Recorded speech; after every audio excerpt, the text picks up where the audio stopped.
നമസ്തേ പ്രിയമുള്ള പ്രേക്ഷകരെ, ശ്രീ വേദവ്യാസനാൽ വിരചിതമായ ഭഗവത്ഗീതയിലെ കർമ്മയോഗം എന്ന 3-ാമത്തെ അധ്യായത്തിലെ 18-ാമത്തെ ശ്ലോകമാണ് നാം ഇവിടെ ചർച്ച ചെയ്യുന്നത്. പ്രിയമുള്ള പ്രേക്ഷകർ, ശ്ലോകം ശ്രദ്ധിക്കുക. നൈവ തസ്യ കൃതേനാർത്ഥോ നാകൃതേനേഹ കശ്ചന നജാസ്യ സർവഭൂതേഷു കശ്ചിദർത്ഥവ്യപാശ്രയഃ. അടുത്തതായി പ്രസ്തുത ശ്ലോകത്തിലെ പദച്ഛേദം പ്രിയമുള്ള പ്രേക്ഷകർ ശ്രദ്ധിക്കുക.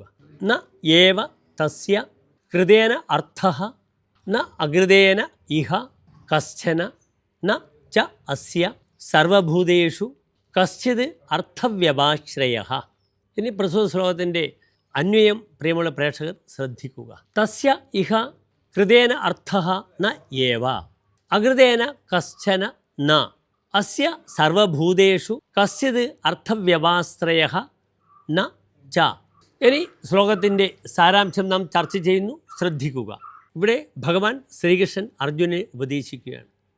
ഇദ്ദേഹം ഇതൊക്കെ പറഞ്ഞു കഴിഞ്ഞു.